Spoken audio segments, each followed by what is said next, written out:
को क्रूस पर प्रेम की सदा, तेरे हाथों पर काम डालना, तुझसे प्रेम किया है, एक प्राण प्रेम की उड़ा है, तुझसे प्रेम किया है, एक प्राण प्रेम की उड़ा है, चिल्ला कर गाऊंगा, सबको ये सुनाऊंगा, प्रेम है माया, अजीब अजीब गया, तो अजीब मिल गया, हो गया है नया,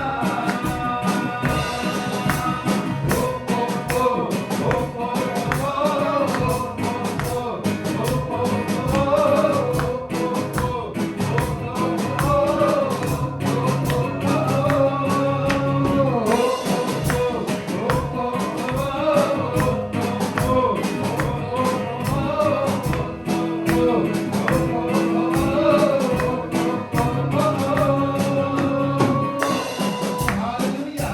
और एक और गीत गाए खुदा की बड़ाई के लिए, और ये गीत कहता है कि यीशु मसीह का लहू मेरे पापों को धोता है, ठीक है। और गीत ऐसा है, धोता है दिल के दागों को कलवरी से बहता लहू। जो लहू उस कलवरी से बह रहा है वो क्या कर रहा है? मेरे पापों को धो रहा है। मेरे पापों उसने पहले ही धोया था, अभी भी जब मैं गलतियां करता हूं मेरे पापों को धोता है। और हमारे कई रिश्तेदार हैं, कई लोग हैं, कई दोस्त हैं जिनके पापों को धोने के लिए वो बहा है, और खुदा उनके जीवन में भी काम करेगा, उनके ही पापों को धोएगा। सो क्यों इस गीत को हम लोग दोहराए और गाए और कहे, खुदा तेरा जो कलवरी से बहने वाला लहू है वो मेरे पापों को धोता है, धोता है दिल के दागों को, धोता है दिल के दागों को, कलवरी से बहता लहू, कलवरी से बहता लहू, धोता है दिल के दागों को, धोता है दिल के दागों को, कलवरी से बहता लहू, कलवरी से बहता लहू,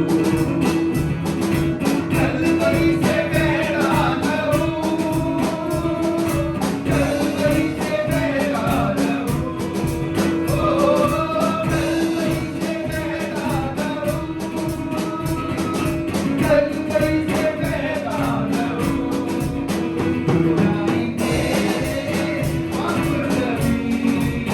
मिल जाएगी कुव्वत नहीं, मिल जाएंगे अब सभी, मिल जाएगी कुव्वत नहीं, खोलेगा आसमानों को, खोलेगा आसमानों को, कलवरी से बहता लहू, कलवरी से बहता लहू, ओ कलवरी से बहता लहू, कलवरी से बहता लहू, सोने से भी चांदी से भी यीशु का खून बही, सोने के और से बह रहा देता हमें जिंदगी, सोने से भी चांदी से भी यीशु का खून बही, सोने की और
लहू मेरे पापों को धोता है, उसने मेरे पापों को धोया है। धोता है दिल के दागों को, धोता है दिल के दागों को, कलवरी से बहता लहू, हो कलवरी से बहता लहू, कलवरी से बहता लहू, कलवरी से बहता लहू, हो कलवरी से बहता लहू, कलवरी से बहता लहू। धुल जाएंगे पाप सभी, मिल जाएगी कुव्वत नहीं, धुल जाएंगे पाप सभी, मिल जाएगी कुव्वत नहीं, धो देगा आसमानों को, धो देगा आसमानों को, कलवरी से बहता लहू, कलवरी से बहता लहू, कलवरी से बहता लहू, कलवरी से बहता लहू, कलवरी से बहता लहू, कलवरी से बहता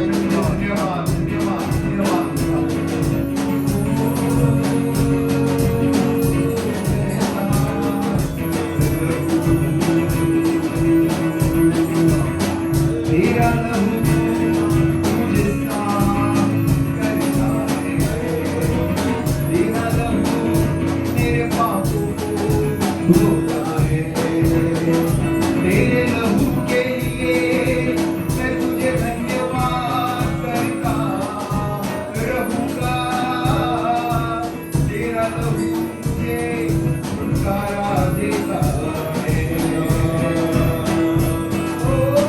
तेरा लहू मुझे साफ करता है, कलवरी से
रोगी शिफा। तेरा लहू, तेरा लहू, तेरा लहू करता है पाप क्षमा।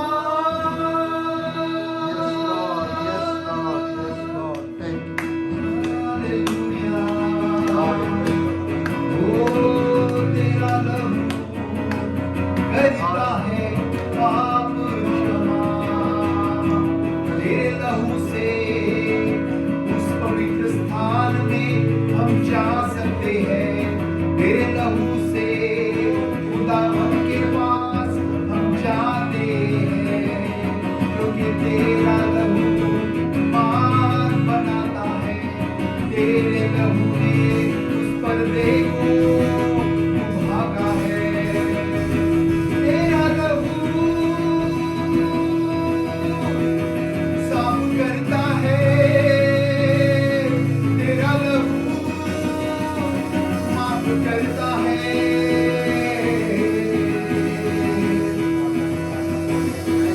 तेरा लहू जिंदगी देता है।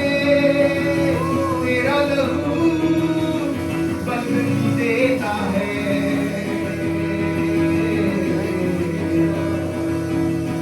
तेरा लहू, तेरा लहू, ओ कितना प्यारा है तेरा लहू। हालेलुया।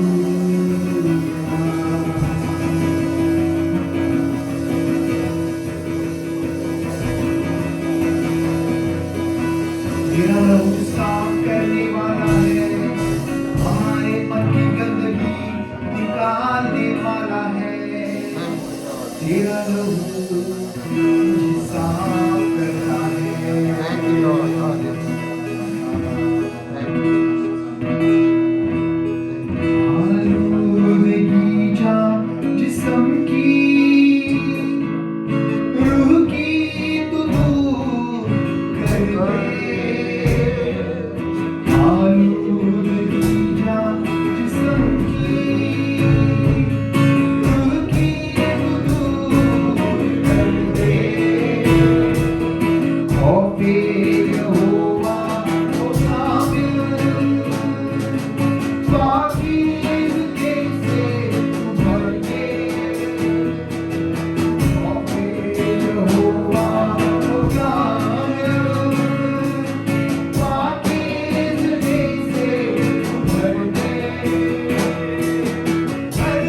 छू।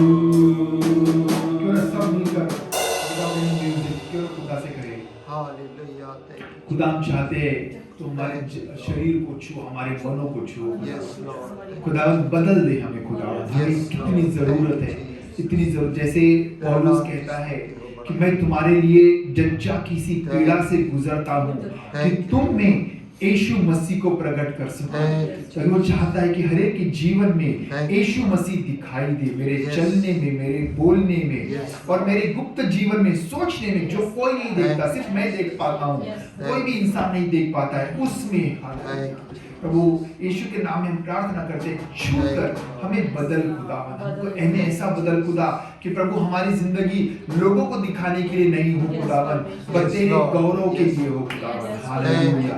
सिर्फ तेरा और तेरी बढ़ाई खुदावन मेरे जीवन से होती जाए, चाहे कोई लोग मुझे कितना गंदा क्यों ना कहे खुदावन, पर मैं चाहता हूँ खुदा कि मेरी जिंदगी से खुदा सिर्फ तेरी और तेरी और तेरी ही बढ़ाई होती रहे। हालेलुया। क्यों ना आखिरी बार इसे गाए, छू मुझे छू खुदा, मुझे छू और मेरी चाह को और मेरे जीवन को, मेरे बदन को तो छू के बदल दे। Hallelujah. Yes lord, thank you Jesus. छू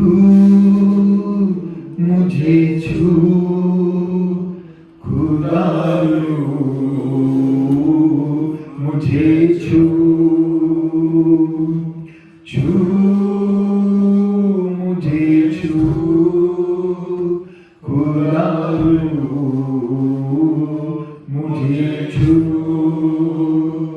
मेरी जान को, मेरी रूह को, मेरे बदन को छू, मेरी जान को, मेरी रूह को, मेरे बदन को छू, छू मुझे छू खुदा, मुझे छू। आखिरी बार कहेंगे, छू मुझे छू खुदा, मुझे छू। हम देखते हैं कि दुनिया में आजकल बहुत सारी चीज़ें हो रही हैं और लोग उसके अभिलाषी भी हैं, अभिलाषाओं की तरफ ज़्यादा खिंचते हैं और चाहते हैं कि वो चीज़ें हमारे अंदर भी आए, हमारे साथ भी हो। वो सही है, कुछ चीज़ें अच्छी हैं जिसको हमें लेना भी चाहिए, लेकिन जो हमारे लिए अच्छी नहीं है उसको हमें छोड़ना है, जैसे कि सांसारिक अभिलाषा। तो आज हम अभिलाषा के ऊपर थोड़ी देर बात करेंगे। द डिजायर, टेम्पटेशन, और इससे हम मसीहियों को दूर रहने की जरूरत है। जो मसीह में है उन्हें सांसारिक अभिलाषाओं से दूरी बनाए रखना निहायत जरूरी है।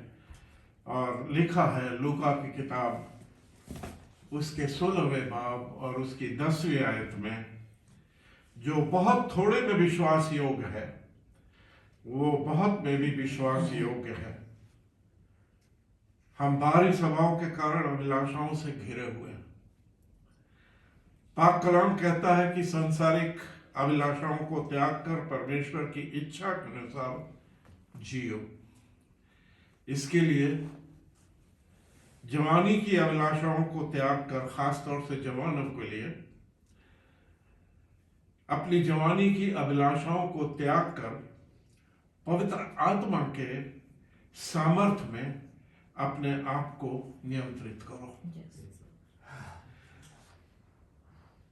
थोड़ी देर हम अभिलाषाओं पर छुटकारा कैसे हासिल कर सकते हैं इसी पे मनन करेंगे। कुछ चंद बातें आपके सामने जो पवित्र आत्मा के द्वारा हासिल हुई रखना चाहता हूं आपके सामने। पहली बात, अभिलाषा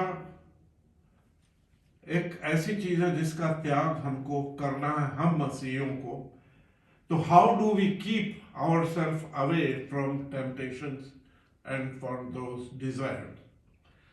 गलतियों की किताब उसका 5वां बाब उसकी 16वीं आयत में लिखा है, आत्मा के अनुसार चले। इसको पढ़ दे जरा कोई हमारे लिए, गलतियों गैलेशियंस 5 और 16। और मैं कहता हूँ ये आत्मा के अनुसार चलो, यस, तो तुम शरीर की लालसा किसी भी रीत से पूरी न करोगे। आत्मा के अनुसार चले तो हम शरीर की अभिलाषाओं को किसी भी प्रकार से पूरी नहीं होने देंगे। ये जरूरी है अजीजों कि हम आत्मा के द्वारा अपने जीवन को आगे बढ़ाएं। कलाम के मुताबिक आदम और हवा ने शरीर की अभिलाषा को पूरा करने के लिए परमेश्वर की आज्ञा का उल्लंघन कर दिया और शरीर की अभिलाषा को पूरा करने के लिए उस फल को खाया और खुदा से दूर हो गए। वो एक अभिलाषा थी जो खुद उनको नहीं आई, लेकिन शैतान के जरिए डेविल केम इन बिटवीन। और यही होता है जब हम अपने इस जीवन को आगे बढ़ाना चाहते हैं खुदा के हुजूरी में, तो डेविल एंटर्स ऑलवेज। क्या हुआ था जब अय्यूब खुदा के तख्त के सामने था तो डोलता डालता शैतान भी वहां पे हाजिर हो गया और अय्यूब को तो वो कुछ कर नहीं सकता था, लेकिन उसने खुदा से कहा कि तूने उसके चारों तरफ तो अपने पाखरू का बाड़ा लगा रखा है, तो मैं उसको कुछ क्या कर सकता हूँ। तो खुदा ने कहा मैं हटा लेता हूँ, तो उसको करके देख। लेकिन अय्यूब सारा कुछ हो जाने के बाद भी वो खुदा में बना रहा। उसकी अभिलाषाएं संसार की तरफ नहीं गई, लेकिन वो खुदा में बना रहा।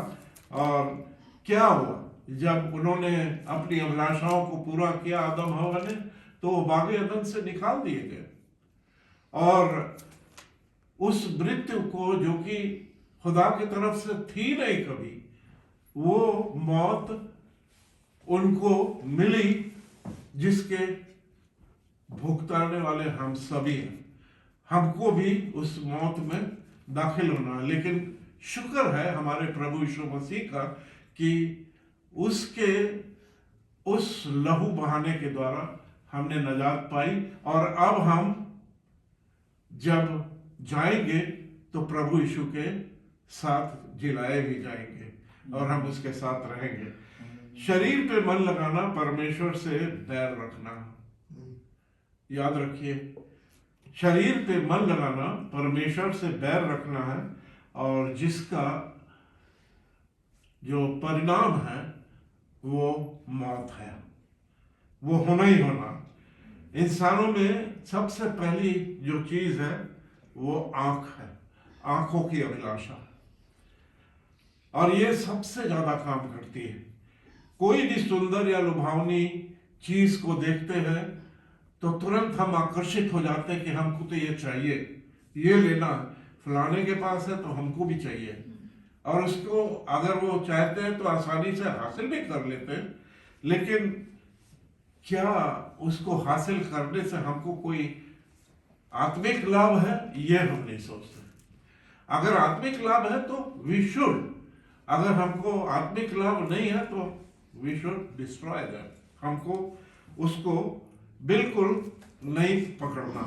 पवित्र शास्त्र कहता है कि शरीर की अभिलाषाएं आत्मा के विरोध में काम करती हैं, और जैसे ही हम सांसारिक अभिलाषाओं में फंस जाते हैं तो हम आत्मिक रूप से परमेश्वर से दूर हो जाते हैं, अलग हो जाते हैं। उसी गलेशियंस के 5 और 24 को पढ़ें, वहां पे देखें क्या लिखा है। गलेशियंस 5 और 24 में, और जो मसीह यीशु के हैं, जो मसीह यीशु के हैं, उन्होंने शरीर को उसकी लालसाओं और अभिलाषाओं समेत क्रूस पर चढ़ा दिया। हालेलुया। क्या किया है? जो प्रभु यीशु मसीह में हैं, उन्होंने शरीर की और उसकी अभिलाषाओं को, शरीर ही है जो अभिलाषा की तरफ भागता है, और शरीर में बहुत सारे अंग हैं हमारे, जिसमें आंख नंबर 1 पे है, और वो अभिलाषा जो है, कोई चीज देखा, हमको लगा ये तो बहुत सुंदर है, हमको ये लेना चाहिए, और वो ले लेते हैं। लेने के लिए वो कुछ भी करना पड़े तो वो लेते हैं। वो कुछ लोग गलत तरीके से लेते हैं, कुछ लोग सही तरीके से लेते हैं, लेकिन ये जरूरी है जानना कि ये मेरे आत्मिक उन्नति के लिए है या नहीं है। दैट इज वेरी इंपॉर्टेंट, क्योंकि शरीर की अभिलाषाएं तो बहुत सारी है, वो बहुत कुछ करना चाहती है, लेकिन उससे हमको कोई लाभ नहीं है। भूख की अभिलाषा प्रभु यीशु मसीह के अंदर भी आई थी, उसे भूख लगी थी, लेकिन क्या शैतान उसको डिगा पाया? नहीं।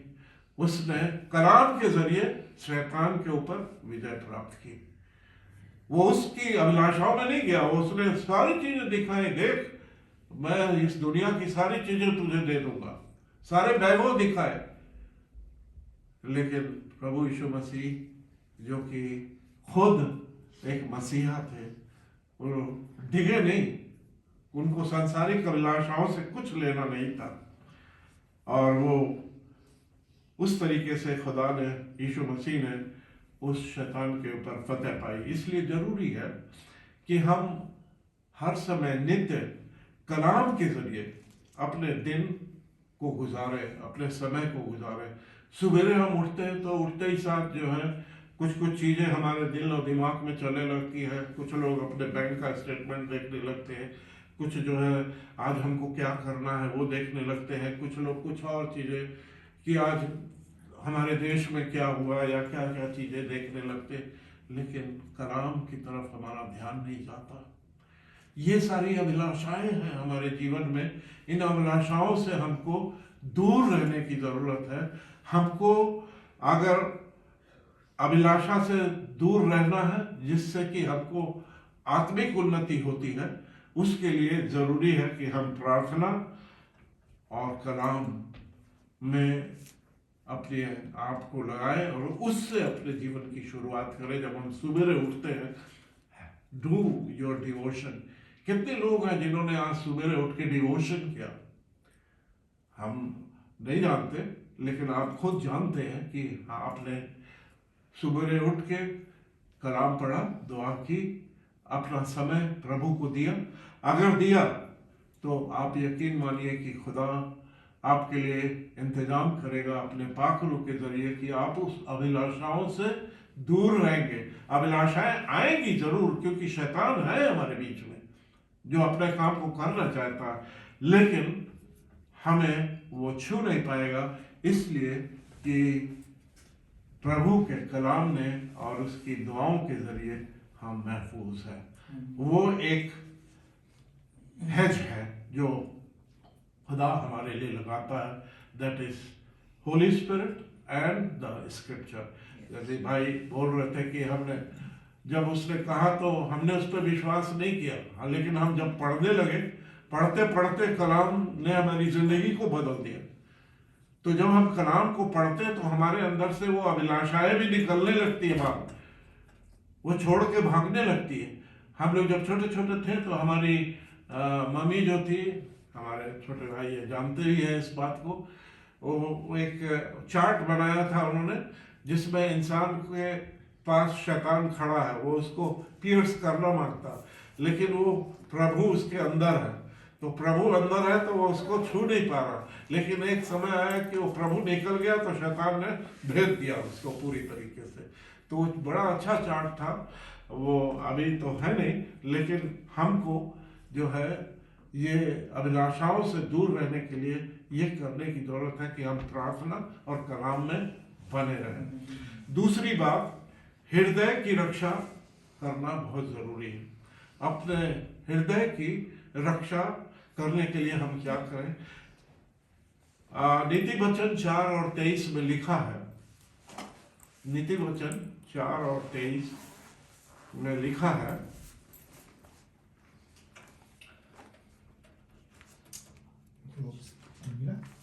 सबसे अधिक अपने मन की रक्षा कर, क्योंकि जीवन का मूल स्रोत वही है। सबसे अधिक अपने मन की रक्षा कर, क्योंकि जीवन का मूल स्रोत वही है। प्रलोभन से बचने के लिए कलाम के मुताबिक हृदय की रक्षा करना नितांत आवश्यक है। हमें जरूरी है कि किसी भी टेम्पटेशन में या डिजायर में जो हमारे अंदर आ रही है, उससे बचने के लिए हमको उसके कलाम में के जरिए अपने हृदय की रक्षा करना। जब हम उसके कलाम में रहते हैं तो हम अपने जीवन को बचा पाते हैं, क्योंकि जीवन के सभी प्रभाव हमारे हृदय से ही निकलते हैं, हमारे मन से निकलते हैं। तो फिर हम क्या करें कि हमारे मन की रक्षा आत्मिक रूप से हो सके? पहली बात, वचन को हृदय में धारण करें। जब वचन हृदय में धारण होगा, it was a very good testimony, I liked it. So खुदा बाप यही करता है, जब हम मन से, कुछ लोग तो for the sake of doing they open there scripture, they read it, क्या पढ़ा मालूम नहीं, लेकिन जब हम ध्यान लगा के पढ़ते हैं तो उसकी गहराइयों में हम जाने लगते हैं। कलाम हमें उस गहराई तक ले जाता है और बताता है कि क्या हमारे लिए उचित है, क्या हमारे लिए उचित नहीं है। तो वचन को हृदय में धारण करना, this is a very important thing जो हमें करना है, और उसको संजो कर अपने दिल में रख लें, अपने हृदय में उसको बसा लें और उसका मनन करते रहें। वक्त वक्त पे उसको याद करें कि परमेश्वर के वचन ने ये कहा था तो मुझे ऐसे करना है। तो वो आपके पास से अभिलाषा दूर हो जाएगी और आप परमेश्वर में बने रहोगे। परमेश्वर का वचन आईने की तरह हमारे जीवन में दिखाई देना चाहिए। जब हम आईना देखते हैं हमें अपनी शक्ल दिखाई देती, तो जब हम पवित्र शास्त्र को पढ़े तो पवित्र शास्त्र में भी हमें हमारा जीवन दिखाई देना चाहिए कि कैसे जीवन में हम हैं और हमको आगे क्या करना है। This is very important. नीति वचन 4, 20, 21 और 22 को हम पढ़ेंगे। नीति वचन 4, 20, 21। नीति वचन को हम इंग्लिश में बोलते हैं प्रोवर्ब्स। अगर पंजाबी में मेरे को मालूम नहीं क्या बोलते हैं। कहावत।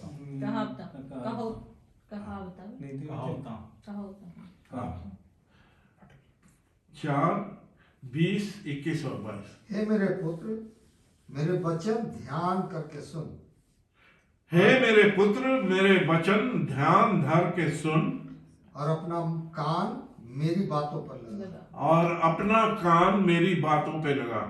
इनको अपनी आंखों की ओट से ओट न होने दे, इनको अपनी आंखों से ओट ना होने दे, यानी दूर न हो, हटने ना दे।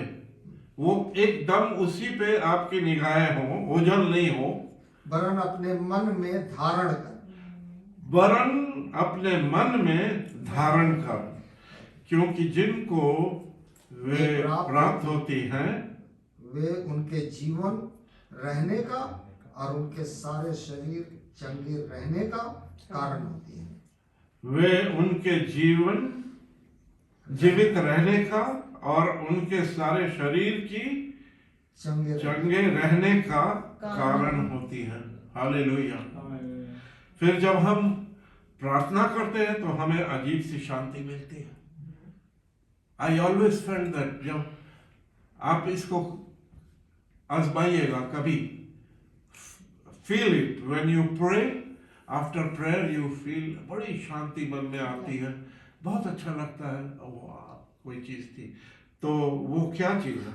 ये परमेश्वर की ओर से आती है और वो प्रभु यीशु मसीह में हमें सुरक्षित रखती है, कीप्स अस सेफ। हम उसमें सुरक्षित बने रहते हैं। फिलिपियों की किताब उसका 4 बाब और उसकी 6 और 7 आयत। मैं आपको कलाम से बाहर नहीं लेके जाऊंगा। I am giving you the pure scripture. बहुत सारे लोग बाहर की बातें करते हैं, लेकिन हम कलाम की बात करना यहाँ चाहते हैं। और कलाम हमसे क्या कह रहा है? फिलिपियों 4:6 और 7 में यूं लिखा है, किसी भी बात की चिंता मत करो, किसी भी बात की चिंता मत करो, परंतु हर एक बात में तुम्हारे निवेदन प्रार्थना और विनती के द्वारा धन्यवाद के साथ परमेश्वर के सम्मुख उपस्थित किए जाए। 3 बातें, तुम्हारे निवेदन प्रार्थना नंबर 1, और विनती के द्वारा और धन्यवाद के द्वारा। 3 चीजें। इट्स वेरी इंपॉर्टेंट, नोट कर लीजिए। ये जब तक नहीं होगा तब तक हमको उसका सुना तो जाएगा, लेकिन उसका जवाब हमें नहीं मिलेगा। इसलिए जरूरी है कि हम जो भी प्रार्थना करते हैं उसमें हम पहले निवेदन करें और विनती के द्वारा और धन्यवाद के द्वारा परमेश्वर के सम्मुख हम उपस्थित करें। आगे क्या लिखा है? तब परमेश्वर की शांति जो समझ से बिल्कुल परे है तुम्हारे हृदय और तुम्हारे विचारों को मसीह यीशु में सुरक्षित रखेगी। You will be always safe. If you need that safety, you need to obey this. अपनी आंख और अपने कान को वश में रखना है।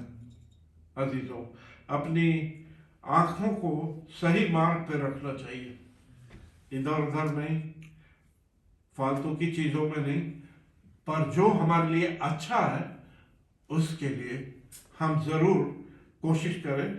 और जो बातें हमारी आत्मिक उन्नति में बाधा उत्पन्न करें उसे तो बिल्कुल दूर रहना चाहिए। Don't accept that. ये बहुत जरूरी है हमारे लिए। हमें नहीं पता कि कौन कैसे क्या करता है, जो भी करता है उसका जवाबदेही उसके पास है, लेकिन हमारी उन्नति के लिए अगर कोई बाधा आए तो हमें उससे दूर हो जाना चाहिए। Don't focus there but be away from there. लेकिन कभी कभी ऐसा हो जाता है कि एकदम उसी में हम फंस जाते हैं, फिर हम आगे नहीं बढ़ पाते। तो हमको उस तरफ नहीं ध्यान देना, उनसे दूर रहना चाहिए, क्योंकि बुरी बातें हमारे हृदय को दूषित करती है, spoils our heart. So we have to be away from those things.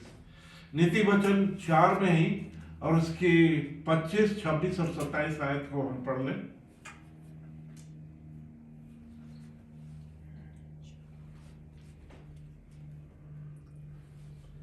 तेरी आंखें सामने ही की ओर लगी रहे और तेरी पलकें आगे की ओर खुली रहे। तेरी आंखें सामने ही की ओर लगी रहे, इधर उधर नहीं। सामने का मतलब if you are in your scripture, खुदा के हुजूरी में है तो खुदा के हुजूरी में, प्रार्थना में है तो प्रार्थना में, उसी में लगी रहे, उससे इधर उधर नहीं। कई बार जब हम प्रार्थना करते तो बहुत सारी चीज हमारे मन में आती है, अरे वहां पे ये हुआ होगा तो भी ये हुआ होगा, तो वो प्रार्थना कैसी? जबकि सांसारिक चीजें हमारे दिल और दिमाग में चल रही है। That kind of prayer is not acceptable to God. खुदा उसको एक्सेप्ट नहीं करता। तो हमको जब हम अपनी आंखों को, जो कि हमें कोई चीज दिखा रहे हैं, तो हमें रूहानी चीजों में अपनी आंखों को आगे बढ़ाना है। और आगे क्या लिखा है? अपने पांव धरने के लिए मार्ग को समथर कर और अपने पांव के आगे की ओर खुली रखे और पांव समथर कर रखने के मार्ग को समतल कर। और अगर समतल का मतलब होता है जो प्लेन, टेढ़ा मेढ़ा गड्ढे वाला, अगर हम हमारे जैसा जो है इंसान अगर गड्ढे में और इधर उधर चले तो वो तो गिर जाएगा। तो वी आर ओल्ड नाउ, लेकिन तब भी आत्मा दुरुस्त है, आत्मा में बिल्कुल चुस्त है। बेशक शरीर कमजोर है लेकिन आत्मा में दुरुस्त है। Yes. तो चूंकि इस संसार में है तो गड्ढे गुड्ढे में अगर पड़ जाए तो हम वी विल गो फिनिश। तो इसलिए डंडा लेके चलते हैं, सब कुछ लेके चलते। तो वैसे ही अपने जीवन के लिए कलाम को लेके और दुआ के जरिए अपने आप को आगे बढ़ाएंगे। Never devil will touch you. हमारे अंदर वो अभिलाषाएं नहीं आएंगी, वो गंदी बातें नहीं आएंगी, हम उस सोच की तरफ नहीं जाएंगे, लेकिन हमारे पांव स्थिर रहेंगे। आगे क्या लिखा है? न तो दाहिनी ओर मुड़ना, ना तो दाहिनी ओर मुड़ना और न बाई ओर, और न बाईं ओर। अपने पाँव को बुराई के मार्ग पर चलने से हटा ले। अपने मार्ग को बुराई के मार्ग पर चलने से हटा ले। We have to be very straight. हमको बुराई का मार्ग नहीं, लेकिन अच्छे मार्ग पे जो कि हमको खुदा की तरफ ले जाता है, उसके कलाम की तरफ ले जाता है, उसमें हमको अपने बात को रखना है। We have to control our thoughts, control our character. Two things, हमें अपने विचारों को और अपने चरित्र को बहुत बचा के रखना, ये बहुत जरूरी है। तभी जो हम उन अभिलाषाओं से दूर रहने पाएंगे। और तीसरी बात, प्रार्थना और अनुग्रह पे भरोसा रखें। जब हम प्रार्थना करते हैं उसका अनुग्रह हमारे पर होता है, तो उस अनुग्रह पे हमको भरोसा रखने की जरूरत है। इसी से हमें आत्मिक सामर्थ्य मिलती है। हमें आत्मिक सामर्थ्य चाहिए, तो इसके लिए हमको उस पर भरोसा भी रखना है। इब्रानियों की किताब उसका 4 बाब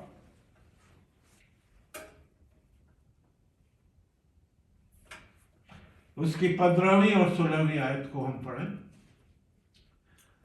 क्योंकि हमारा ऐसा महायाजक है जी, जो हमारी निर्बलताओं में हमारे साथ दुखी न हो सके, यस, वरन वह सब बातों में हमारी नाई परखा तो गया, तो भी निष्पाप निकला। निष्पाप निकला। वो निष्पाप निकला, वो परखा गया। उसको क्या क्या नहीं जो है किया गया उसके साथ, लेकिन वो निष्पाप निकला और वो हमारा महायाजक हुआ। पहले जमाने में महायाजक लोग पता क्या करते थे, जो साल में एक बारी महायाजक खुदा के तख्त के सामने जो है सारे लोगों का वो लेके हजमा जाता था, और उसके जब जाता था उसके पाँव में एक रस्सी बांध दी जाती थी और घंटा ऊपर रहता था। तब वो जाता था और जब वो नजराने पेश करता था और कबूल होता था, तो वो घंटी बजती थी और लोग समझते थे हाँ हो गया। और जब कभी वो कबूल नहीं होता था तो पता ये लगा कि महायाजक जो गया वही गिर के मर गया, खत्म हो गया। लेकिन एक महायाजक हमारा प्रभु यीशु मसीह था, जिसने अपने लहू के द्वारा हम सबों को नजात दी कि हम नाश नहीं होंगे परंतु अनंत जीवन को पाएंगे। और जो महायाजक लोग, इंसानी महायाजक जो जाते थे उस मंदिर पे, उस मंदिर का पर्दा नीचे से ऊपर फटना तो बड़ी आसान बात है, लेकिन ऊपर से नीचे कोई फाड़ नहीं सकता। वो मंदिर का पर्दा ऊपर से नीचे तक फट गया, अलग हो गया, और परमेश्वर ने हमें और आपको और सभी को उस परमेश्वर से, जीते परमेश्वर से मिला के एक कर दिया। हालेलुया, कितनी बड़ी बात है। इसलिए क्या लिखा है? इसलिए आओ हम अनुग्रह के सिंहासन के निकट हियाव बांध कर चले। हियाव बांध के चले। अजीजों, हमें डर से नहीं जाना। हम जब उसके वचन में हैं और उसमें बने हुए उसके लहू में हैं, तो हमको हियाव बांधना है। वो हमारा परमेश्वर है और वो हमको जरूर कबूल करेगा। जब मैं मेरा सर्जरी हुआ, और जब सर्जरी हो रहा था तो मेरी आत्मा उठ गई ऊपर। मैंने जब प्रभु के दर्शन को देखा तो मैं बड़ा खुश हो रहा था कि मुझको वहां जाने को मिलेगा, लेकिन प्रभु ने मुझे रोक दिया, no you can't go there. उसने मुझे टास्क दिया करने को, कहा कि ये करो, और मैं सब जगह लोगों से बताता हूं क्या हुआ, और लोगों को ये बताता हूं मन फिराओ, मन फिराओ, नहीं तो वहां जगह नहीं है। और क्या क्या करना है, बहुत सारे लोग बहुत सारे उल्टे सिल्टे काम करते हैं, और वो सोचते हैं कि हाँ वो सही है, लेकिन वो सही नहीं है। उसमें एक एग्जाम्पल खुदा ने मुझे दिया था कि लोग वर्शिप करते हैं तो वर्शिप को समझते हैं कि वो उनका घर है या क्या है, वो जूते पहन के चढ़ जाते हैं, वर्शिप करते हैं और सोचते हैं कि उनकी वर्शिप कबूल हो गई। No, I don't accept that. खुदा के घर में बहुत संजीदगी से जाना। और मूसा जब उस झाड़ी के किनारे था तो पहुंचा, तो उसने खुदा के रूह ने उसको आवाज दी, मूसा मूसा, जिस स्थान पे तू खड़ा है वो पवित्र है, अपने जूते उतार दे। जब हम यहाँ खड़े होते हैं, ये पाक स्थान है खुदा का। हमको बहुत सोच समझ के यहाँ पे खड़े होना है, और बहुत सोच समझ के खुदा के हुजूरी में आना है। ये बहुत ज़रूरी है। जब हम अपने आप को परमेश्वर की इच्छा के सुपुर्द कर देते हैं अजीजों, और उसके हुक्म के अनुसार चलते हैं, तो अभिलाषाओं पर नियंत्रण पाना हमारे लिए बहुत आसान हो जाता है। याकूब की किताब उसकी पहली पत्री और 14 में लिखा है, हम जल्दी से इसको खत्म करना चाहते हैं। याकूब की पहली पत्री इसका 14वां आयत को पढ़ दे कोई हमारे लिए। परंतु प्रत्येक व्यक्ति अपनी ही अभिलाषा में खिंचकर और फंसकर परीक्षा में पड़ता है। प्रत्येक मनुष्य अपनी ही अभिलाषा में खिंचकर और फंसकर अट्रैक्ट होता है, और उसी में फिर ट्रायंगल हो जाता है, और फिर परीक्षाओं ने हमको घेर लिया। अब हम सोचते हैं उससे कैसे निकले। वो एक तरीके का बंधन है जो हमारी जिंदगी में अभिलाषाओं के जरिए आता है। उस अभिलाषा से हमको बाहर निकलने के लिए हमको क्या करना है? ये शरीर की इच्छा को प्रबल बनाता है, और जो पाप को जन्म देता है। इसलिए आत्मिक जीवन जीना और शारीरिक इच्छाओं से दूरी बनाना ही सही मार्ग है। हमको शरीर की अभिलाषाओं को खत्म करना, मारना है। हम नहीं जानते कि आपके साथ क्या, हमारे साथ बहुत सारी शारीरिक चीजें बन जाती है। जैसे हमारे घर में एक बीमार व्यक्ति है, और हम उसको देखते हैं तो हम कभी कभी आई स्टार्ट क्राइंग, खुदा आप इसको मुझसे अलग मत कर, मुझे छोड़ दे। खुदा की क्या मर्जी है, हमको वो करने की जरूरत है। खुदा ने हमें बहुत सारे अच्छे मौके दिए, उसकी हम कुछ नहीं सोचते। हमको जब 20 में डॉक्टर्स ने जवाब दिया और कहा कि we can't do anything, nothing we can do, take her away, इसको घर ले जाओ, आप आराम से जाने दो। हम घर लाए, प्रार्थना की, एक हमने कहा प्रभु जी हमारी 50वीं सालगिरह दिखा दीजिए। 21 गया, 22 गया, 23 गया, 24 गया, 25 गया। खुदा ने हमारी दुआओं को सुना, जवाब दिया। हमने वो देखा, हम खुश हुए, और 1 साल ग्रेस भी दे दिया, लेकिन फिर भी हम रोते रहे। ये तो खुदा को कबूल नहीं है, ये हमारी सांसारिक अभिलाषा है। इसलिए मैं प्रभु के हाथ में छोड़ता हूं, आप भी अपनी अभिलाषाओं को प्रभु के हवाले कर दें, वो उसे दूर करेगा, और उससे दूरी बनाकर ही हम उससे मुक्ति पा सकते हैं। पहली बात, पवित्र आत्मा को अपने जीवन का मार्गदर्शक बनाइए। Let Holy Spirit show you the way of eternal life. जब तक हम पवित्र आत्मा को आगे नहीं बढ़ाएंगे, उसके जरिए अपने जीवन को नहीं चलाएंगे, तब तक हमारे शरीर की अभिलाषा कभी पूरी नहीं होगी। वो होती जाएगी। शरीर की अभिलाषाओं को खत्म करने का बेस्ट वे वही है कि पवित्र आत्मा को अपने जीवन का मार्गदर्शक हमें बनाना बहुत जरूरी है। और दूसरी बात, जवानी की अभिलाषाओं से दूर रहें। जवानों के लिए दिस इज वेरी इंपॉर्टेंट कि वो जवानी की अभिलाषाओं से दूर रहें। धर्म, विश्वास, प्रेम और मेल मिलाप का पीछा करें। चार बातें नोट इट: धर्म, विश्वास, प्रेम और मेल मिलाप। इसका पीछा करने से हम उन अभिलाषाओं से छूट जाते हैं।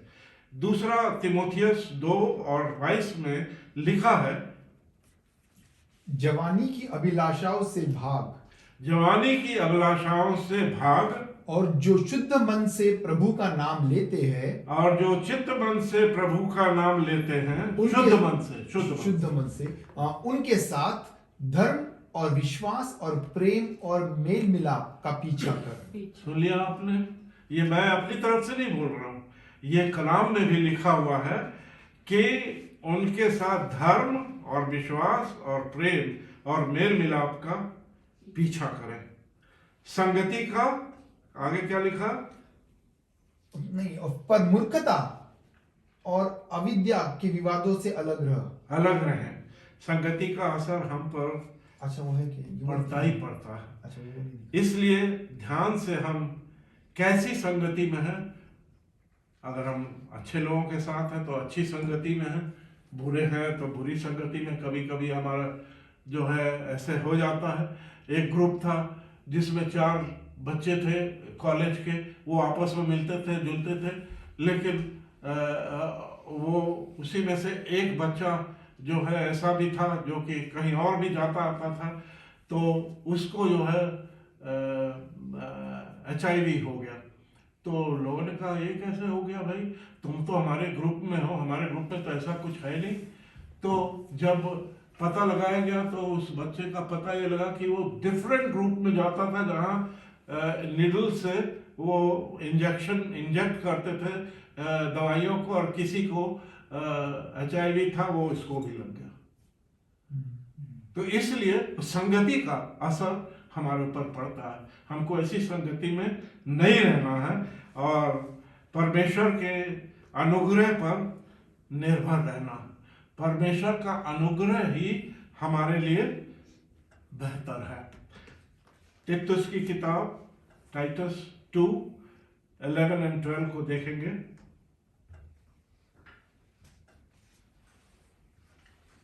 क्योंकि परमेश्वर का अनुग्रह प्रकट है, परमेश्वर का अनुग्रह प्रकट है, जो सब मनुष्यों के उद्धार का कारण है।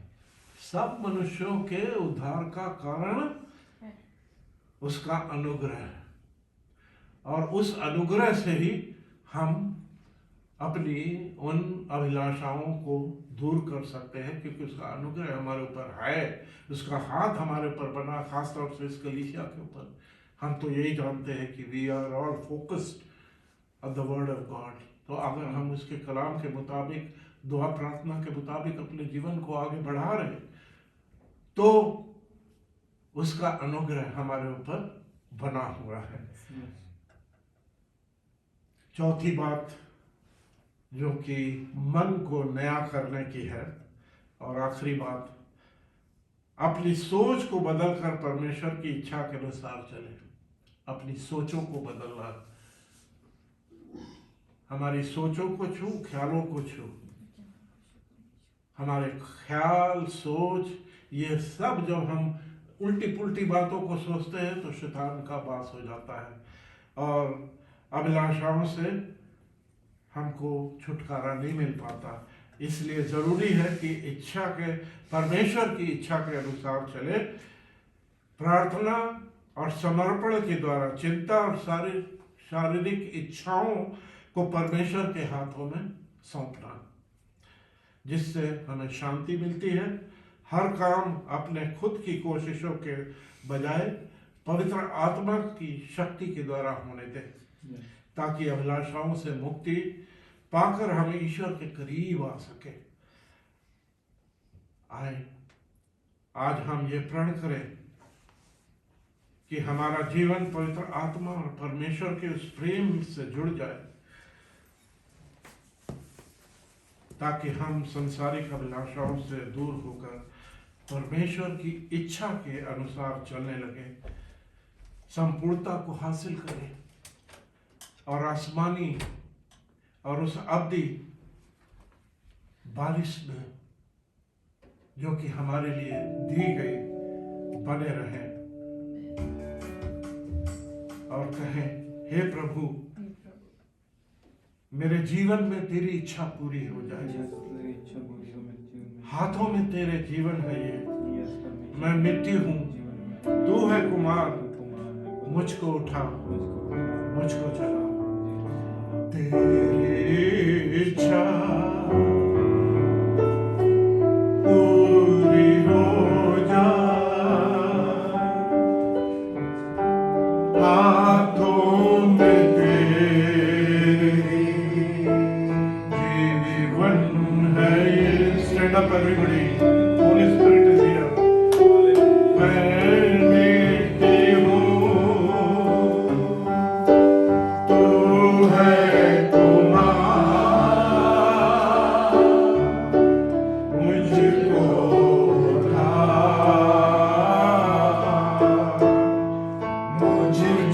मुझको चला। मैं मिट्टी हूँ, तू है कुमार, मुझको उठा, मुझको चला। Say that.